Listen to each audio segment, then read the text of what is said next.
Corona विषाणूच्या संसर्गामुळे cinema आणि नाट्यगृह बंद असल्यामुळे अनेक कलाकारांवर उपासमारीची वेळ आली आहे. कलाकारांची रोजीरोटी बंद आहे. साठवलेला पैसा देखील संपत चाललाय.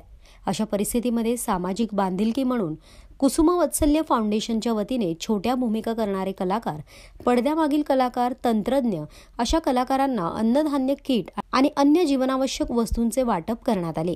सिंहगड रस्त्यावरील महालक्ष्मी मंदिरात घेण्यात आलेल्या या कार्यक्रमात अध्यक्षस्थानी राजमाता जिजाऊ नवरात्र उत्सव मंडळाचे अध्यक्ष माजी नगरसेवक हरिश्चंद्र दांगट होते. यावेळी सहाय्यक पोलीस निरीक्षक जयवंतराव जाधव, निशा पाटील, रमेश अगावणे, डॉक्टर श्रीकांत धुमाळ, अंजली माने, इंदिरा अहिरे, नितीन वाघ, रवी तुपारे, रामचंद्र पोळेकर आदी मान्यवर उपस्थित होते. कार्यक्रमासाठी सामाजिक कार्यकर्त्या दीपाली कोठारी यांचे सहकार्य लाभले. कुसुमवत्सल्य फाउंडेशन ने जो हा उपक्रम केलेला आहे, आता सगळ्यात पहिला उपक्रम, अनेक उपक्रम त्यांनी या ठिकाणी राबवले. आज या ठिकाणी जे कलाकार आहेत त्यांच्यासाठी त्यांनी 1 महिन्याचं पुरेल धान्य देण्याचं नियोजन त्यांनी या ठिकाणी केलेलं आहे. आपण सर्वजण छत्रपती शिवाजी महाराजांचे मावळे आहोत. आपल्याला त्यांचा आदर्श आहे आणि त्या आदर्शानुसार आपण या कोरोनाच्या काळामध्ये आपण काम करत आलेलो आहोत. अनेक छोटे मोठे कलाकार या ठिकाणी आहेत. सिद्धेश्वरजी तर फार मोठे कलाकार या ठिकाणी आहेत. त्यांचं मी या ठिकाणी प्रथमतः आमच्या या राजमाता जिजाऊ नवरात्र उत्सवामध्ये आपलं स्वागत करतो. यावेळेस बोलताना कुसुमवत्सल्य फाउंडेशनच्या संस्थापिका अध्यक्षा वैशाली पाटील म्हणाल्या की कलाकारांचे काम थांबले असले तरी आपण सर्वांनी मदत करून त्यांच्यातील कलाकार मात्र जिवंत ठेवला पाहिजे. ज्या कलाकारांपर्यंत अजूनही मदत पोहोचली नाही त्यांना मदत देण्यासाठी समाजातील दानशूरांनी मदतीचा हात देण्याचे आवाहन देखील यावेळेस त्यांनी केले. बऱ्याच लोकांचे छोटे छोटे काही अडचणी असतात, ते बघवत नाही आणि प्रयत्न करत असते खारीचा वाटा उचलण्याचा. तसाच मी आता आजचा खारीचा वाटा उचलण्याचा प्रयत्न केलेला आहे. एवढी मी खूप मोठी नाही आहे की सगळ्यांना मदत करू शकेल, पण मला असं वाटलं की मी जेवढं करू शकते तेवढं मी प्रयत्न केला आहे. कलाकारांची परिस्थिती यासाठी वाईट आहे की त्यांचा एक चेहरा तयार झालेला असतो फिल्म इंडस्ट्रीमध्ये, त्यामुळे ते नोकरी करू शकत नाही आणि कुठे जाऊन काही गोष्टी करू शकत नाही.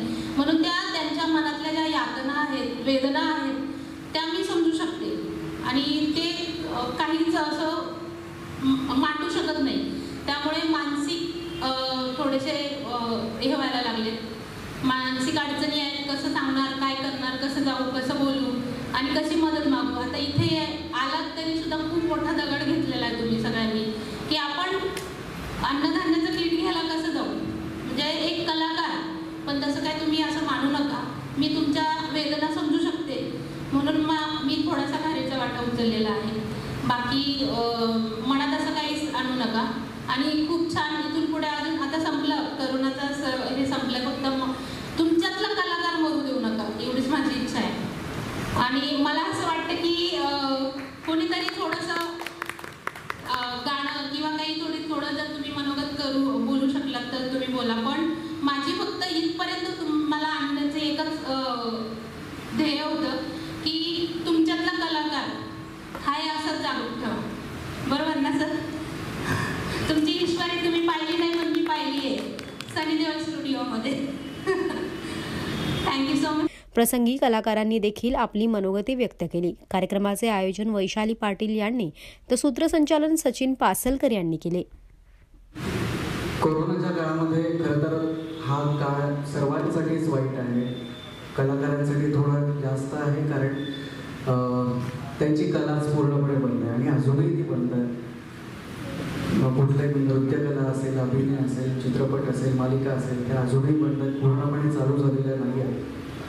आणि दुसरं काही करू शकत नाही. मॅडम म्हणाल्या तसं करायला हरकत नाही, करायचे प्रयत्न पण केलेले आहेत. म्हणजे भाज्या विकण्यापासून ते वडापावचा स्टॉल लावण्यापर्यंत प्रयत्न सगळे केलेले आहेत. मित्रांनी मास्क पण विकलेले आहेत. उद्योगही बरेच करून झाले, पण तरीही म्हणावं तेवढं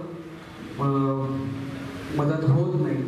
आणि आपल्यासारख्या मॅडमसारख्या कुसुमवत्सल्य फाउंडेशनसारखे सामाजिक कार्यकर्ते आहेत जे कलाकारांच्या पाठीशी आहेत. म्हणून आज कलाकार या कोरोनाच्या काळातही उपाशी राहिलेला नाही आहे.